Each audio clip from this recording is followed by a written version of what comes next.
Today on the show, we'll be covering two of my faves, 1984's The Terminator and 2003's The Italian Job. Fan-fucking-tastic.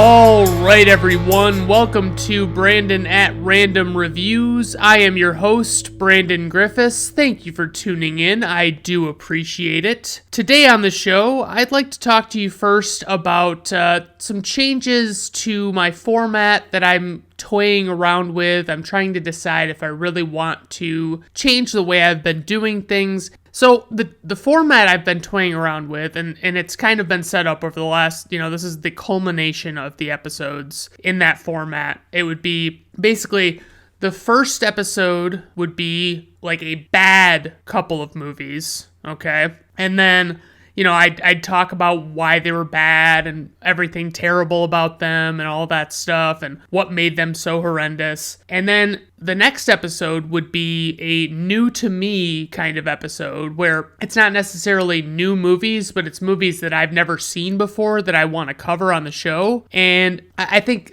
that's something I definitely need to start doing more, is getting back into the movies I've never ever seen and I've wanted to check out, because it's just, I think it's better for my movie soul if I am seeing new things. If I'm not just constantly watching and discussing all of these movies that I've already seen 1,000 times before. You know what I mean? That's kind of where I'm thinking I might go with it. And then the final episode would be the old standby that I've been doing most of throughout this episode, or I should say throughout this podcast. It's been, pretty much consistently favorites, all-time favorites of mine. Movies that I love, movies that I want to talk about, and I already know for the most part what I plan to do in terms of the discussion. It's like, I feel so good about the movies that I just can't wait to gush over them. You know what I mean? I'm toying with that notion, and obviously, by the time the movies,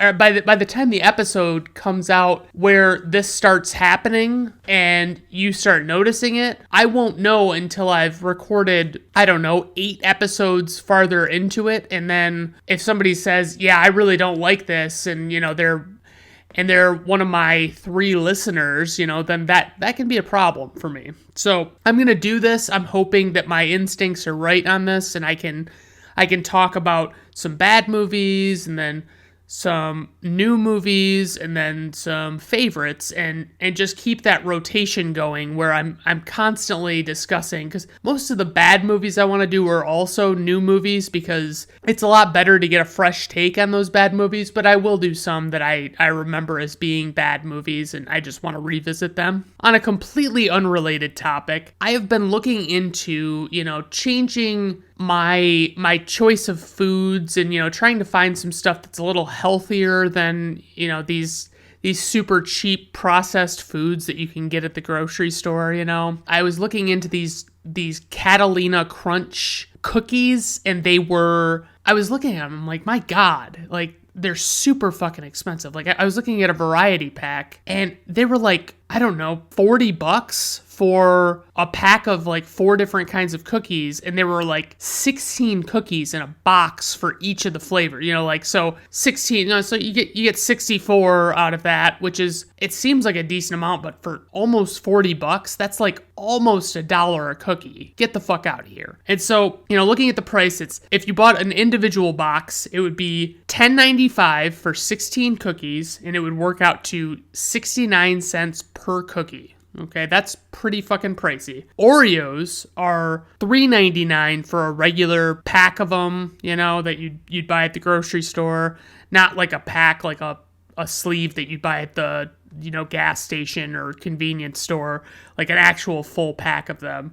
would be like $3.99, and they have 36 in a pack of those, so more than double, and they'd be 11 cents per cookie, which is staggering. I mean, just holy shit. And I mean, the calorie count, that's what's a troubling thing, is it's like the Catalina Crunch cookies are healthier by far, but the calorie count is still about the same. You know, you're not really getting much more out of the Catalina Crunch calorie wise. You know, if it was a little lower, and I was like looking at the reviews to see if they were decent, and you know, most people were just saying, oh, they're not good enough for the price, or you know, most people were just complaining about the price, and it was like, yeah, I hear you there. You know, I mean, I can't blame you for being pissed about that. And it's like, I look at one, and the person sharing the review gives them a 5-star review, and they say the key is you only eat a couple of them.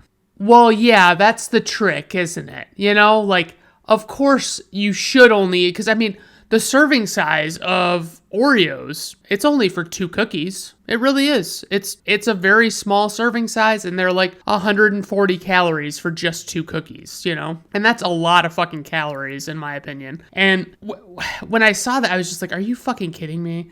And so I was also looking at, you know, they have high protein cereals. You know, Catalina Crunch also has high protein cereals, and they also have like Magic Spoon. But these are all like grossly overpriced. Like, they're super expensive. And I'm like looking at them like, if I fucking get these, and they're almost $10 for a box of cereal or a bag or, you know, pouch or whatever you want to call it, and I bite into that cereal and it tastes like cardboard, I'm going to be annoyed. You know what I mean? Especially if I buy 4 fucking bags or boxes of them. And so I was at Meijer, you know, it's if you're listening from out of the area, it's a Midwest-based grocery store chain, and I was like looking around in the cereal aisle, and I came across these Catalina Crunch pouches of cereal, and I was like, holy shit, they're about as much as they are on Amazon, and I can get them right now, and I can try them right now, and I can be done with it. You know what I mean? I can figure out if they're really even worth the try. And so I bought the Catalina Crunch ones, brought them home. I bought the ones that were basically like the Cinnamon Toast Crunch wannabe, and then the other one was like a peanut butter and chocolate one. And so I poured the peanut butter and chocolate into a bowl, and I foolishly poured a full bowl of cereal, like I was thinking I was going to eat the whole thing, and I really should have just not taken that chance. But I poured the cereal, got the almond milk on it, because that's how I roll, and it was legitimately like cardboard. I didn't even finish eating it.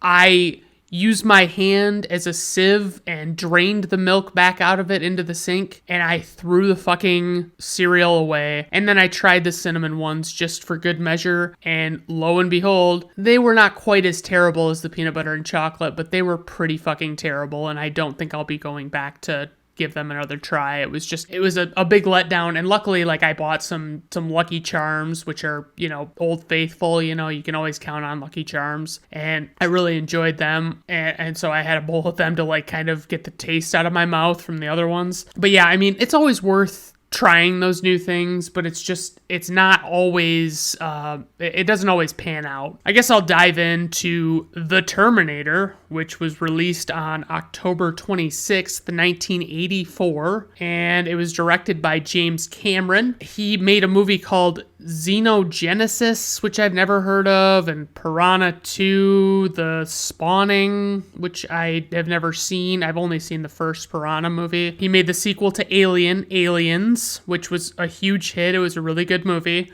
He made The Abyss, which actually shares some co-stars from this movie and from Alien. He likes to work with a lot of the same people, I think. And then he directed Terminator 2.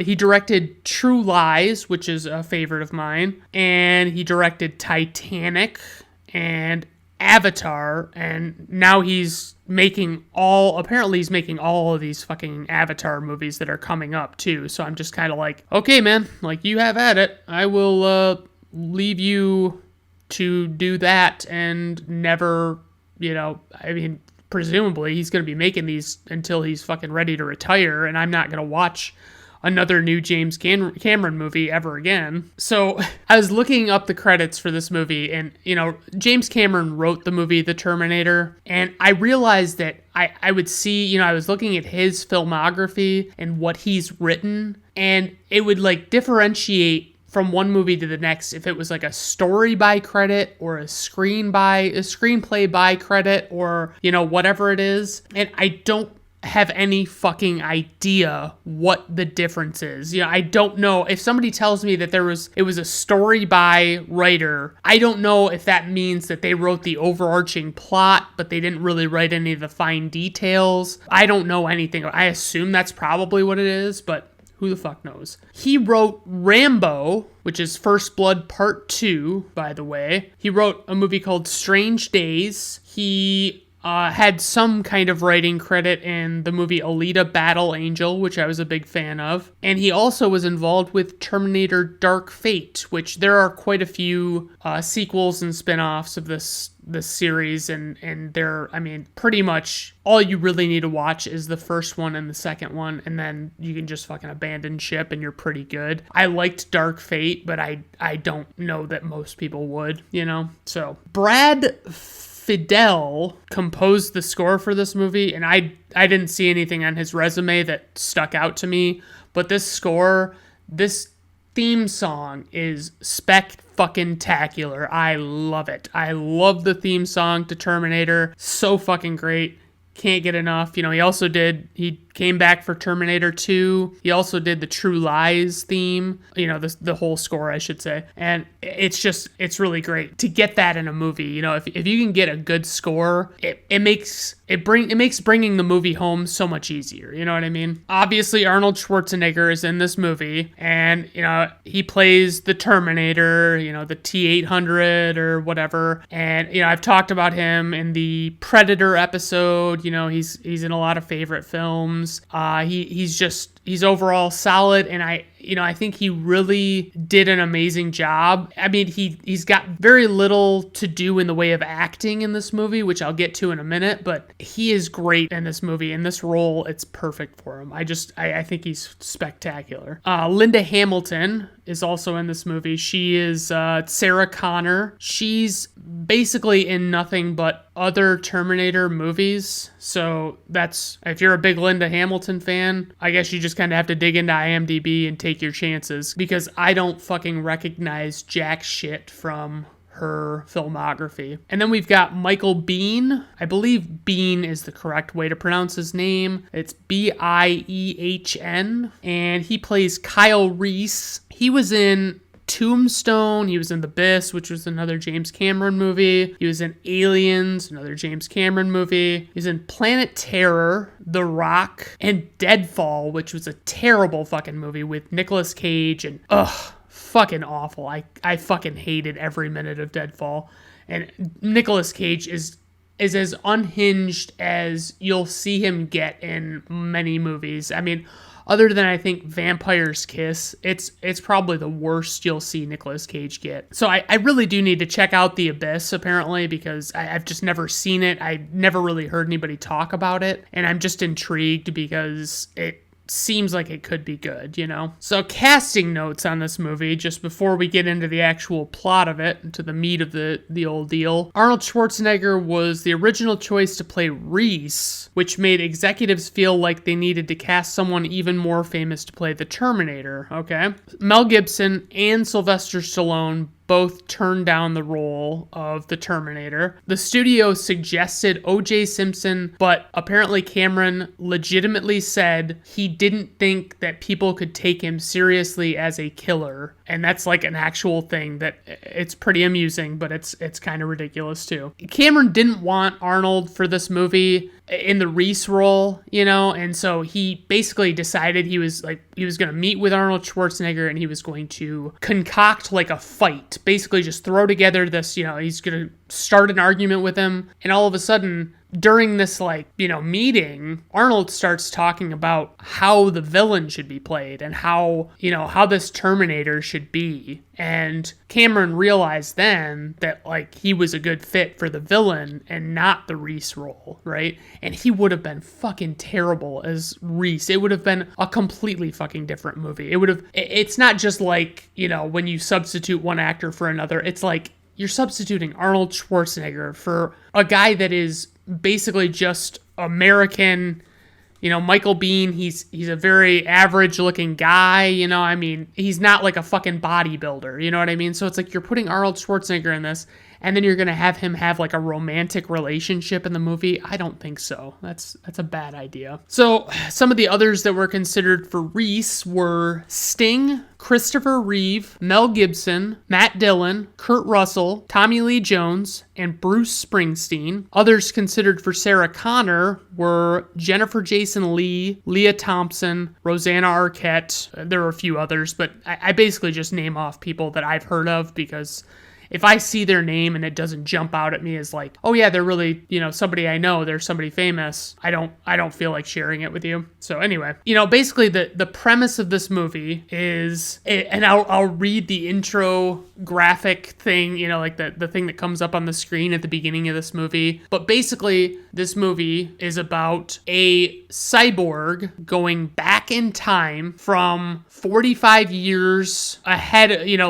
going back in time 45 years and trying to kill the woman who is the mother of the leader of the cyborg's enemy, okay? Because there's a big war going on in the future and all this stuff, and so basically the humans are going to win this war with the cyborgs, and the only way that the cyborgs can figure out to defeat them is if they kill the guy that banded them all together. That's the premise. And so then, once they send the Terminator back, Reese is the human guy that realizes that they've done that, and he goes back in time as well, knowing he can't come back to the future. Okay, it's a crazy, to me, if I was in 1984 and I was the right age, if I watched this movie, I feel like my mind would be fucking blown. I feel like there were no movies out there that were anything like this. Basically, one thing that annoys me with movies about time travel is when they put in the actual year that things are supposed to be happening. And then, that year comes and goes, or that date comes and goes. And then assholes on the internet have to fucking post, hey, today is the day that Marty would have gone back in time, blah, blah, blah, blah, blah. It's like, shut the fuck up. I get it. It's cool to reference the movie, and a lot of people like the movie, so that you'll get a lot of positive responses to it, but for the most part, it's fucking stupid. It just shut the fuck up. The intro for, I don't even know what word I want to use, but basically, it comes up on the screen and says, the machines rose from the ashes of the nuclear fire. Their war to exterminate mankind had raged for decades, but the final battle would not be fought in the future. It would be fought here, in our present, tonight. And so that's what sets up this movie. And based on that, you're not going to know what the fuck is going on. And you're just going to kind of be like, yeah, all right, I guess let's buckle up and see what's going on. So every time I see the credits to this movie, they give me the chills. Although they do go on a bit long, they're fucking great. That theme song just fucking hits, man. It fucking rules. Anyway, James Cameron made mention that Arnold should not have worked in this role. So, one of the first things we see after they get done talking about the future and being in the future, showing you what a wasteland it is you see Arnold and he just kind of appears, there's all of these electromagnetic fields or whatever going on around him, and he just appears, and he's supposed to be going back in time to kill this woman. It makes no sense to have him be a 6.5 foot tall bodybuilder with an Austrian accent. You know what I mean? He's not going to hide very well in plain sight, So James Cameron admitted that it shouldn't have worked. With a lot of things in movies, all it has to be is plausible, and it works. So That's what he went with. I will say, like, although I love the theme song to this movie, every time I hear like a synthy score in a movie, I immediately think this sounds fucking dated. Like, it sounds really fucking dated, and I don't like it. It's just it always screams 80s to me. I love when Reese shows up in, 1984, and he is taking some homeless guy's clothes, and a cop stops him, and he asks the cop, what's the date? And he's like, he tells him the date, and he's like, what year? And he's like, what? What do you mean, what year? Like, how do you not know what year it is, And it's just such a great fucking, I just love that line. I don't know why. So Sarah Connor works at this diner, and she's clearly not super great at her job. And she's also got this friend that works there with her. And at one point, Sarah screws up the order for this table, and then this little kid takes a scoop of ice cream and dumps it in one of the pouches of her apron. And her friend, Sarah's friend, comes up and says, look at it this way. In 100 years, who's gonna care? It's not even comforting, even a little bit. But anyway, back to what I was saying. The whole scene with Sarah Connor where he just, like the first Sarah Connor, so basically what he does is he goes, the Terminator goes to the phone book to find Sarah Connor, and and for those of you that don't know what a phone book is, you're too young, but anyway, the phone book used to have everybody's phone numbers in it unless you paid to have your name omitted from the phone book. And so the Terminator goes to the phone book and looks up Sarah Connor, and there are like 3 different Sarah Connors, and so he just decides, I'm going to go pluck these people, or these Sarah Connors off one by one and be done with it, right? The Terminators only knew that she was in LA.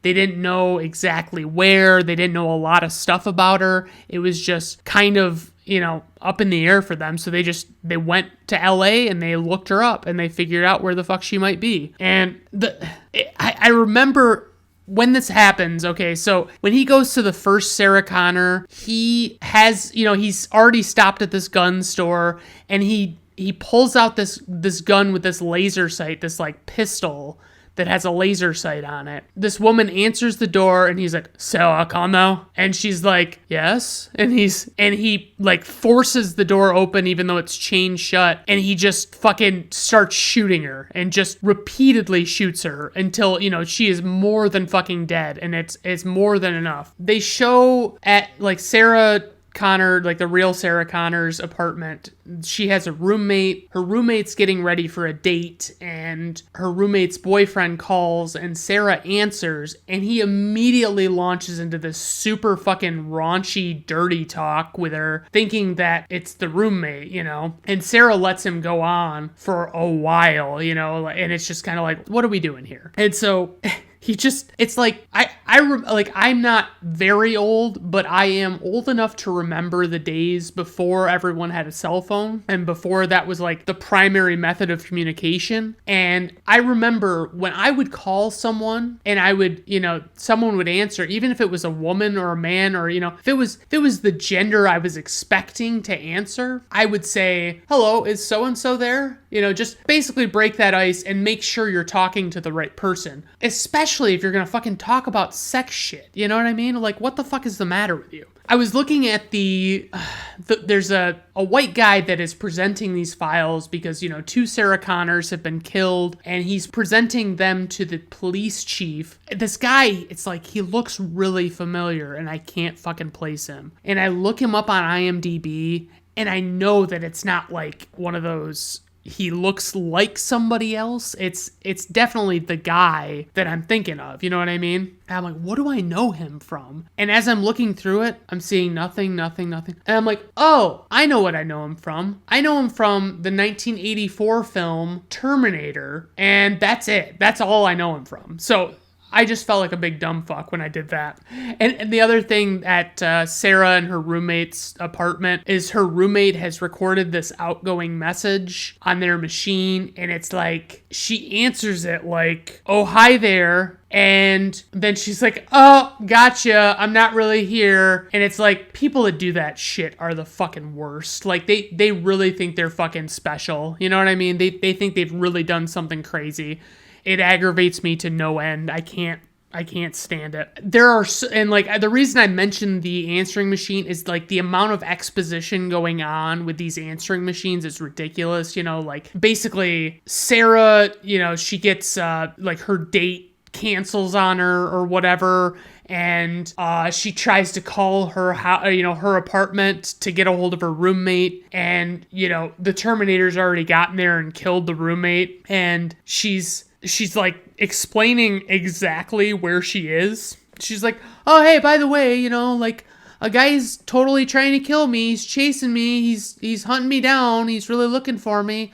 My exact location is this address, and I'm at this club, and I'm wearing this." You know, it's just like, fuck you. Like, do not fucking give him all this information. Like, you don't know who is there. If you can't talk to somebody directly, and she's been like trying to call the police and all this stuff, and it's not, oh my God. I mean, it's so stressful because there's so much tension, and you just know. And I mean, it's great because it's not like the Terminator doesn't catch up with her until like more than halfway through the movie or something. It is fucking quick. One thing I mentioned, that is the most fucking 80s thing I've ever seen. It was like, just Sarah Connor's outfit in this movie is like her main outfit that she wears after she gets out of work and she is on the run with Reese, is like this pink and white tie-dye shirt, and she's got like this big fucking poofy hair, and it just like, it screams 80s so much to me. I can't fucking take it. Even not knowing he's a Terminator, there are like way too many dudes in this movie that assume that they can take Arnold Schwarzenegger in hand-to-hand combat. Sorry, that's not going to work out. And I can tell you, if I look at somebody, I can tell you if I feel like there's even a slight chance that I could take them in a fight. And the answer 99.9% of the time is no, I cannot take them in a fight. But there are some that I would feel better about than others. And Arnold Schwarzenegger, he is the last person I would feel good about being able to take in a fight. The Terminator finally finds Sarah Connor, the real Sarah Connor, at this nightclub. And Reese has been kind of like staking it out, waiting for the Terminator to show himself. And it's like the way they have it all play out, where it's like basically the Terminator walks up to Sarah Connor to fucking shoot her in the head, and like everything's kind of like slow motion, the music's dying down, it's all very, the way they capture that moment is so good. It comes together so fucking nicely, you know. And like, obviously Reese and her go on the run. What I don't really understand is, so Reese shoots the Terminator with like a 12 gauge shotgun, okay? When he shoots the Terminator, it obviously doesn't kill the Terminator, but it knocks the Terminator over, and the Terminator acts incapacitated for a handful of seconds, maybe. I don't understand what the logic is or what the rationale is behind, you know, that span of time where he's down, but he's not dead. It's not like he's hurt. It's not like anything's really happened to him. It's just he's been hit by something that hit a lot harder than other guns, and that's it, you know? So it's like, what is really going on? And I guess we just have to accept that as viewers, that it's like that they have to be able to do something to get away from the Terminator. Otherwise, they'd be fucked like immediately and die. So I would say, you know, I mentioned how good Arnold Schwarzenegger is in this movie. He does this awesome thing in this scene where, you know, it's the initial chase, and the police are after Reese and Sarah, and it's Kyle Reese and Sarah Connor, by the way. And the police are after them, and the Terminator has stolen a cop car, and his eyes are doing the creepiest darting back and forth, and it's just like, he really fucking captures like the creepy robotic type thing, he really does a good job. I mean, it's basically, this whole movie is one long intermittent chase scene. It's very well concocted though.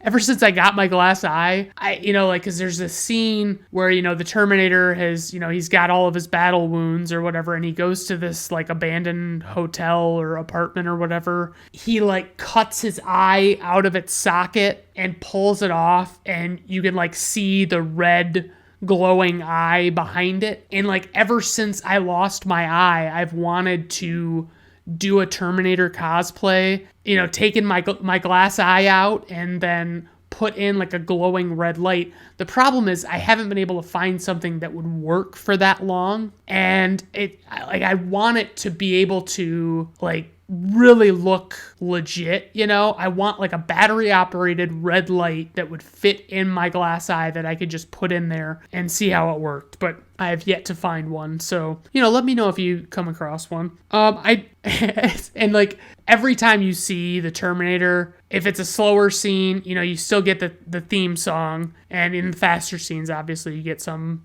Terminator theme as well. But like in the scene where he's taking his eye out, it's like you just hear this dun dun dun dun dun dun dun, and it's like, it's just so fucking menacing and awesome. And I really want to, I want to have like a music box in my bathroom that I can hit the button and it will just continuously play that theme song as it is in that specific scene when I'm cleaning my eye, my prosthetic. It'd just be, I think it'd be fucking wonderful. I would say in the scene, like Arnold's head does look a little bit claymation-y, it does look a little the worse for wear, it doesn't look right, it doesn't look like a real head. I will say Michael Biehn, to just kind of change topics, Michael Biehn is fucking spectacular in this movie. He puts on a great performance. He feels like he's one of the few, like him and probably Linda Hamilton. I don't want to take away from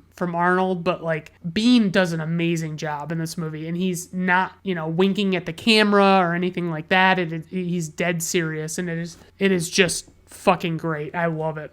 There is a little while where, they're on the run from the Terminator and they go to this cabin and, there's all this shit. The Terminator tracks down Sarah Connor's parents and, he's able to emulate somebody else's voice. He's able to talk to Sarah Connor as her mother, and he convinces her to give him her address. And so it's just, you'd think that Reese would know better than to stop running. It's like, if you're in one place at any given time, you're never going to be safe. You know what I mean? And he tells her, you can't reason with him. You can't slow him down. You can't do anything. You're just like, you have to, like, he will not stop until you're dead. During the slow spot, we get some boobies, a little bit of boobies. They belong to Linda Hamilton. And so, it's a nice little,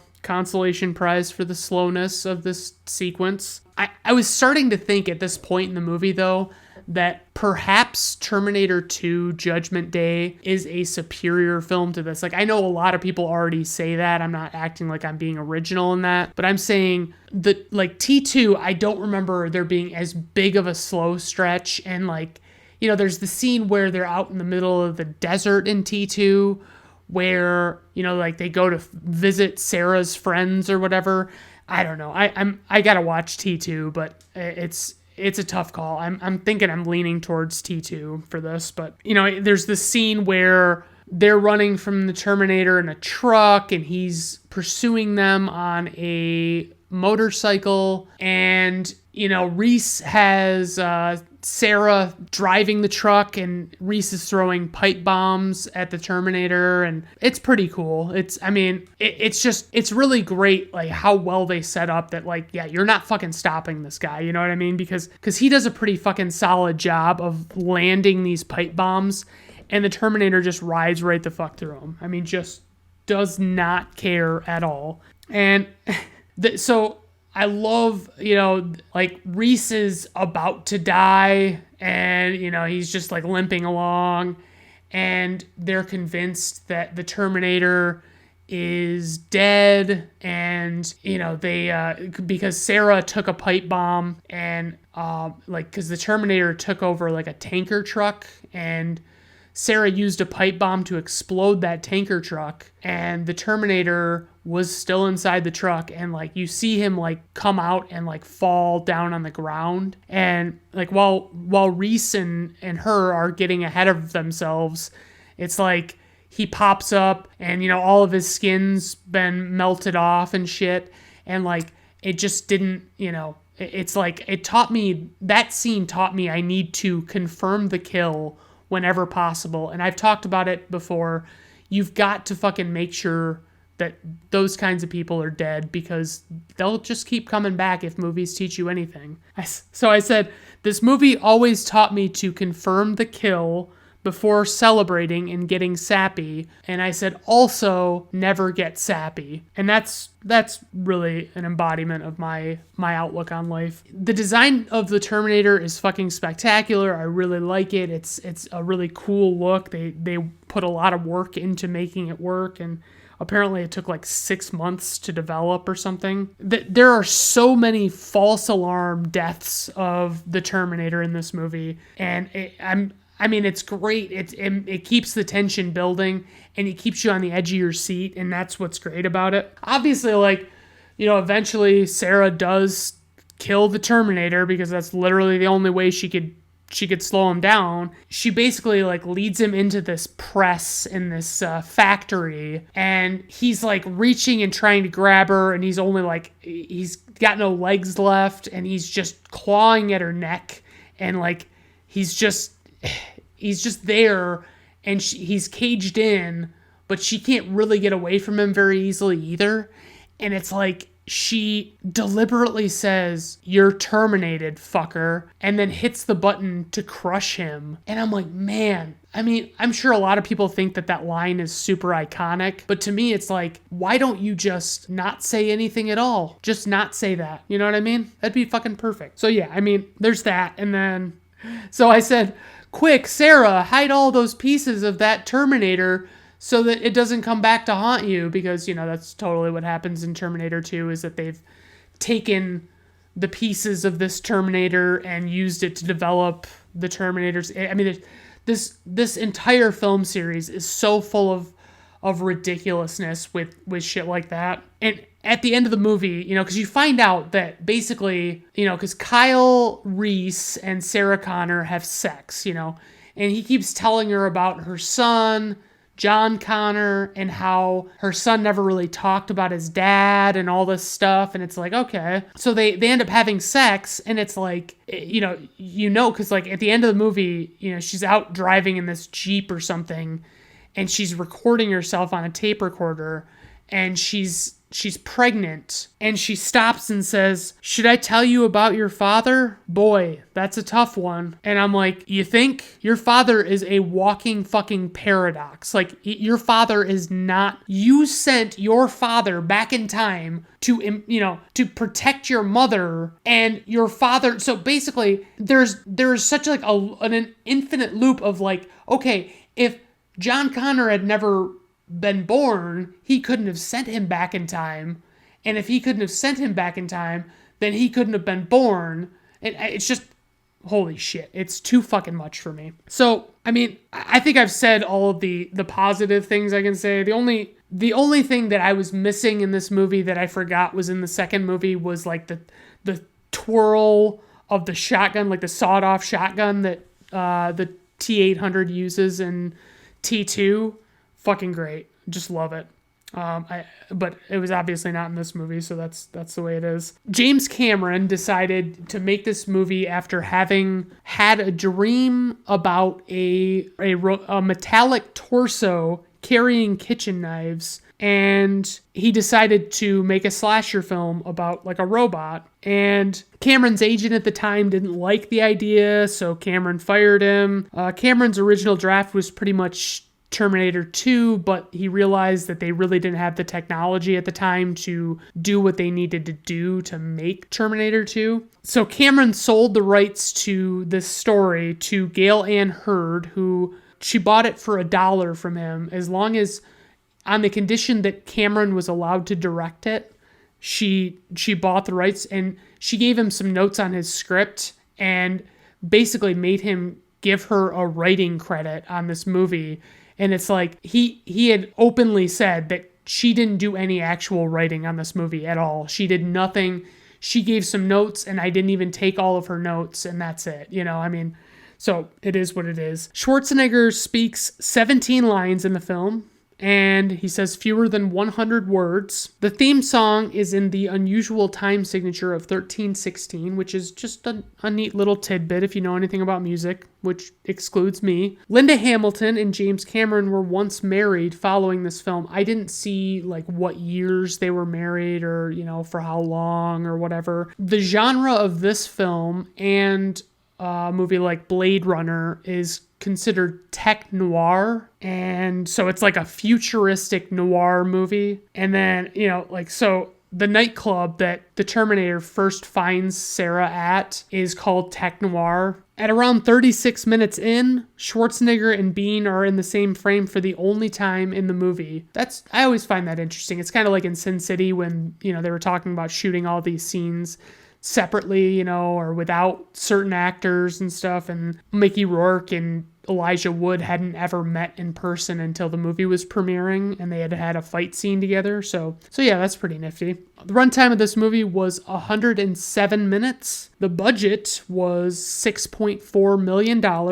The worldwide gross to date was $78.3 million. IMDb rating, 8.1. Rotten Tomato critics score, 100%. Rotten Tomato audience score, 89%. Personal rating, 5 out of 5 stars. This is a fucking classic, gang. I fucking love it. Moving on to The Italian Job. Release date, May 30th, 2003. Directed by F. Gary Gray, which if you look at his name, it looks like it just says Gary, or Gray, because it's just the same letters and just two of them are flipped. Anyway, I think his first movie was the movie Friday with Ice Cube and Chris Tucker. And then he made Set It Off and The Negotiator, which I remember being pretty solid. Be Cool, which was a sequel to Get Shorty, and that I never saw that, and I always heard that was terrible. Law Abiding Citizen with Gerard Butler, I was not a big fan of. He did Straight Outta Compton, which was the NWA story. And he did the fucking video for It Was a Good Day by Ice Cube. First, number one cast member is Mark Wahlberg. Don't call him Marky Mark if you can help it to his face. He plays Charlie Croker.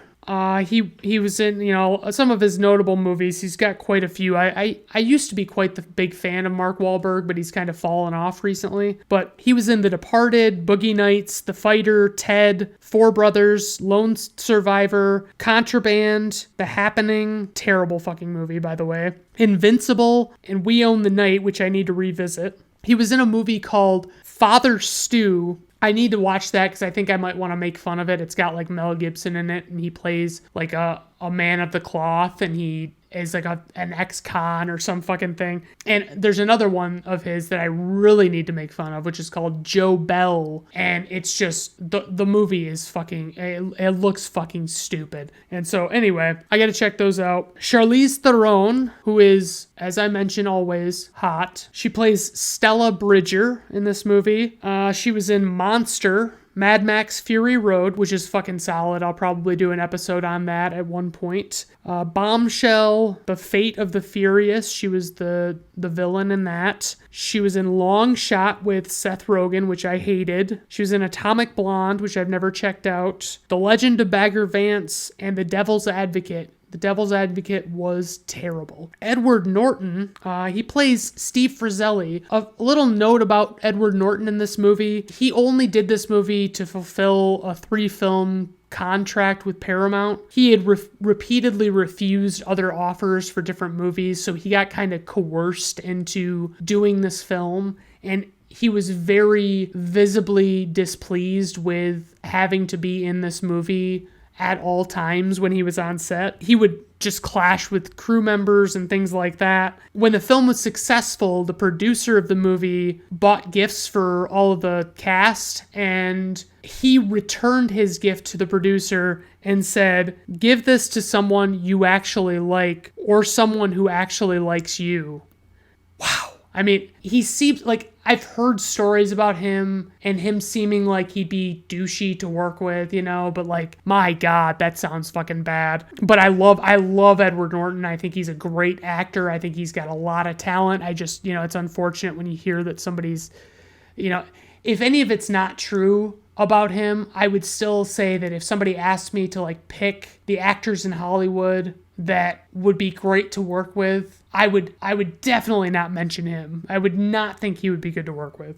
But that's me. He was in, Edward Norton. He was in Fight Club, American History X, Primal Fear, Moonrise Kingdom, Rounders, The Score, The Illusionist. I mean, these are all pretty fucking solid movies, varying in levels of goodness, but all very good. Donald Sutherland is in this movie, albeit very briefly.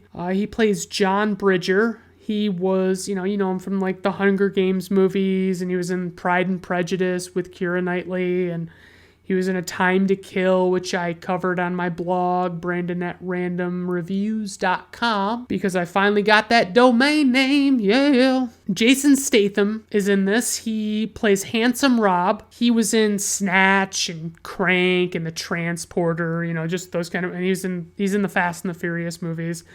So Seth Green's also in this movie, and he plays the character Lyle, who prefers to be called Napster because he claims that he invented the popular peer-to-peer file sharing service Napster while in college, and the guy that ended up actually getting credit for it was his roommate, and he stole it from him. I'll bring that up a little bit later, but yeah, just to, he's Napster / Lyle. And so Mos Def is in this movie. He plays Gilligan, or Left Ear.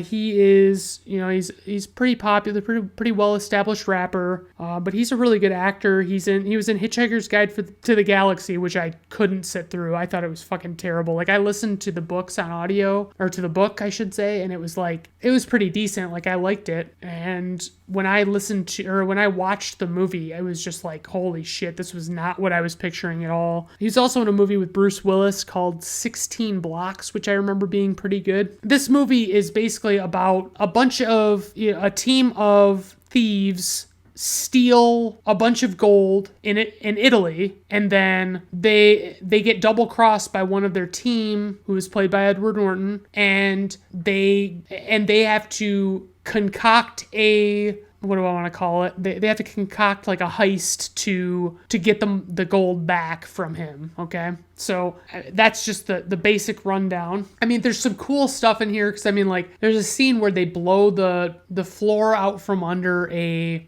safe in the very beginning of the movie, and you're led to believe initially that the safe dropped onto a boat and they took the boat away. My only thought was like, as soon as I saw it happen, I was like, well, if they want me to believe that fucking boat was able to take on that fucking huge weight that fast, kiss my ass, you know what I mean? So I just kind of rolled my eyes, and then of course they pull the rug out from under you, and it's actually the safe went to the bottom of the water, and they already had a fake safe on top of the boat, and they lead them on a wild goose chase while Donald Sutherland and Mark Wahlberg are breaking into the safe underwater. So it kind of there's a moment where Seth Green in the beginning chase, he laughs at this guy who crashes in his boat, and it's I guess that's Seth Green's character to do that, he's gonna laugh at him, but it's so not a cool move, to fucking chuckle at it, but whatever. I want to mention that this is definitely because this is supposed to be, it's billed as a remake of the movie from the 60s, and that has Michael Caine in it, and I've watched that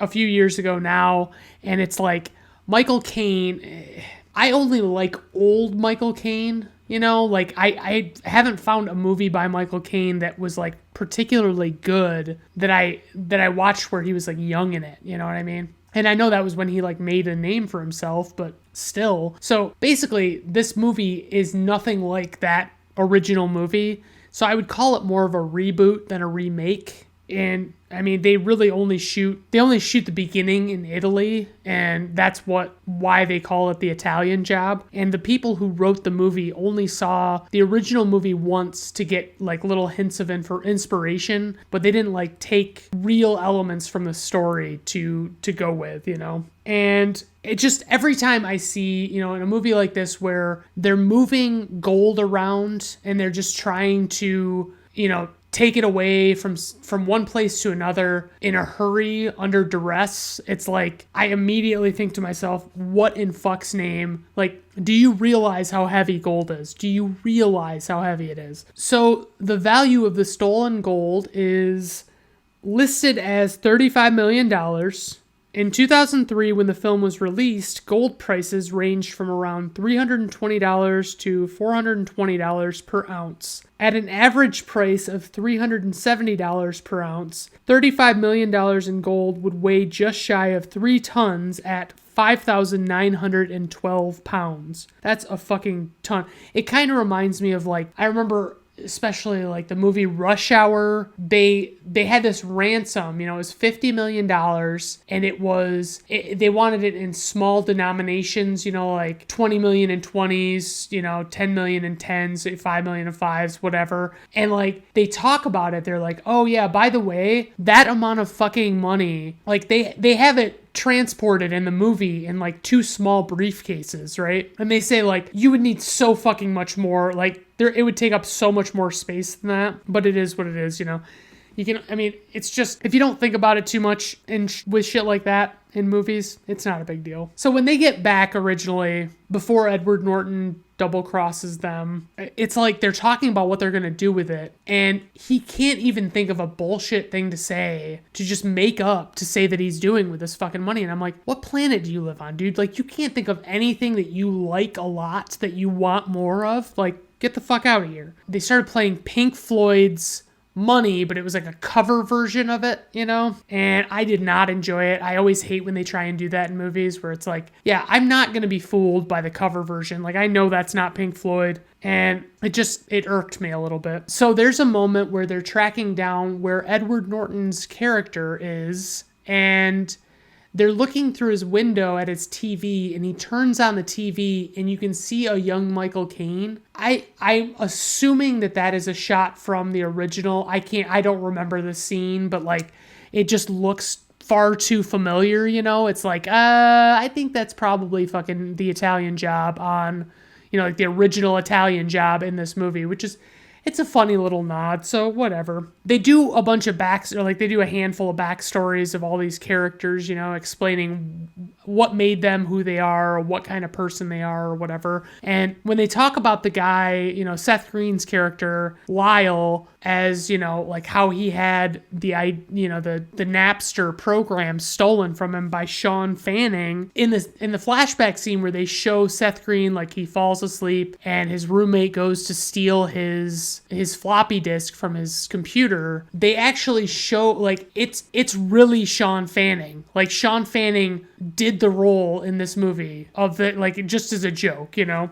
So I thought that was pretty fucking cool. I would say Seth Green he's a pretty solid comic relief for this movie. He does an impression of Jason Statham, and, you know, because his character's name is Handsome Rob, and so he kind of like makes jokes about him picking up women and stuff like that. Charlize goes from telling Marky Mark, you know, because like Charlize is Donald Sutherland's daughter in this movie, and Donald Sutherland dies in the run-in with Edward Norton when Edward Norton double crosses them. And Marky Mark approaches her to ask her if she's interested in this job. And she basically tells him, like, I told you, you know, to fuck off and never to talk to me again. You got my father killed, blah, blah, blah. And then, like, she almost immediately fucking goes back on that and fucking doesn't care anymore at all, and just keeps working with them and warms up to them more and more every minute. And it's like, okay. There's a scene where they're going to have Charlize go into Edward Norton's mansion to fix the cable, quote unquote. And really it's just like, she's going in there for their own, to just get an idea of what they've got going on there. And Seth Green starts putting the pin on that has the camera in it, and he's fumbling around and getting all nervous. And then Marky Mark does it, and it's like, why can't she put her own fucking pin on her goddamn self? You know what I mean? Like, why does she need a dude fondling about her boob? You know what I mean? It's fucking stupid. I would say Ed Norton does an amazing job playing a bad guy. I mean, he's really convincing, and I think he was probably channeling a lot of his own personal feelings about the movie and, in this character. But, it's funny because they keep talking about how massive his TV is. And his TV is, honestly, I wouldn't be surprised if it was, 50 inches at most. And it's I guess, by 2003 standards, it would have been, the equivalent of 900 inches or something. So I guess that's cool. They say that Charlize Theron was the best driver of the whole cast. It just seems like a lot of shit is going on at once at one point in the movie, and it's almost too much, I feel like, because it's one thing to be misleading or deliberately lead you in the wrong direction as a viewer, but it's quite another to just overload you and annoy you, you know what I mean? So Norton convinces Charlize's character to go on a date, right? And so she goes to the restaurant, and Norton says to her, "You don't seem like the adventurous type." And she says, "Well, don't let the cable uniform fool you." And he says, "I'm not making assumptions." And it's you are 100% making assumptions. That is absolutely what you're fucking doing right now. There's nothing else to call that. You are making assumptions. You said she doesn't seem like the adventurous type.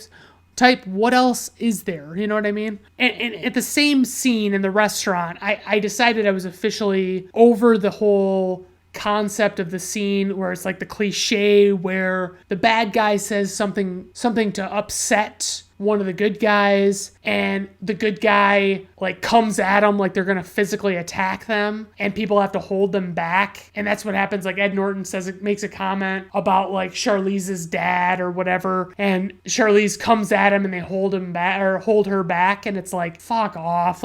I'd rather that you just let her fucking hit him and just be done with it. You know what I mean? I feel the whole casting of Donald Sutherland's character in this movie was deliberately misleading. It was oh yeah, he can't possibly die that quickly because he's Donald Sutherland and he's going to have a bigger role in this movie, but no.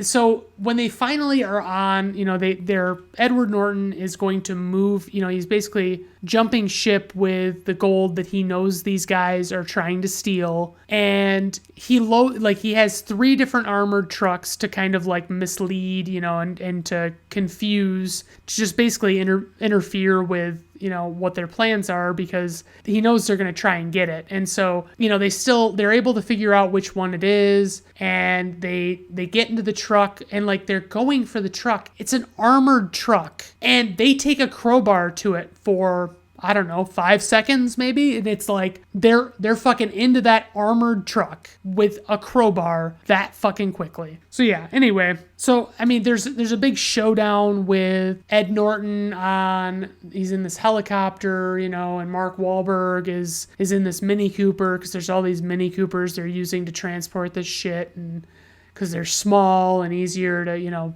maneuver and all that stuff. And so Edward Norton is in this helicopter, and there's a big showdown with Wahlberg in this, under this bridge basically. And they say that there are no digital effects, and I'm not surprised, because I mean, I know that there was technology available to do that, but I don't think it would have looked as good in 2003 as it would now if they tried to do that with digital effects. So I'm not surprised by that at all. But I would say all in all, it seemed like it was almost too easy. The whole thing seemed like it was a little too easy. But I will say the cast had really good chemistry. The tension was well designed. It was pretty high tension. Ed Norton is an excellent villain. Theron and Norton truly shine brightest in this film. So there's some things, there are moments, lighthearted moments in this movie that are pretty stupid. And I know a lot of people are going to bitch at me, but there's just dumb shit going on. You know what I mean? It's, the whole blowing the woman's clothes off with speakers is fucking stupid. Guess what? If you could make something that was going to be powerful enough to rip someone's clothes off, to blow them off their body, that person would not just be standing. They would fucking get knocked to the dirt. You know what I mean? So that kind of annoyed me. It feels a little bit like, and this isn't too big of a knock, but I feel the need to mention it. I feel like it wants to be Ocean's 11 on wheels, basically. And I don't think it quite gets there, because I think Ocean's 11 really fucking hammers it home, and they do it with a bigger cast, So it's like, yeah, I'm not as impressed with, with the Italian Job, but whatever. I also want them to just get the real Pink Floyd song, please. Thank you. Money. So most of this film this is trivia, by the way. Most of the film was shot on location. The director wanted it to be as realistic as possible. The actors received a stunt driving course before filming and mostly did their own stunts. 32 Mini Coopers were used throughout the film. The writers literally only watched the original Italian Job once for inspiration. They wanted to make their own version. They basically wanted to make their own movie, is what that means. The runtime was 105 minutes. Budget, $60 million. Worldwide gross, $176.1 million. IMDb rating, 7.0. Rotten Tomato critics score, 73%. Rotten Tomato audience score, 80%. Personal rating of 4.5 out of 5 stars. I think, given my criticisms, that should seem a little surprising, but I enjoy the movie quite a bit, and I don't need to justify myself. Thanks, everybody, for tuning in. I do appreciate it, as always.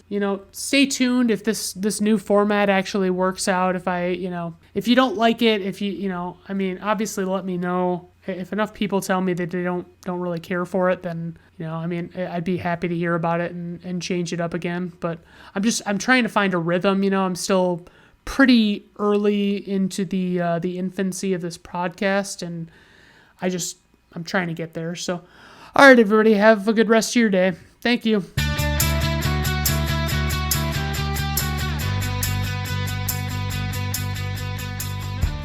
Brandon at Random Reviews is performed, written, directed, produced, and edited by Brandon Griffiths. Theme music is performed by Augusto Diniz from Fiverr.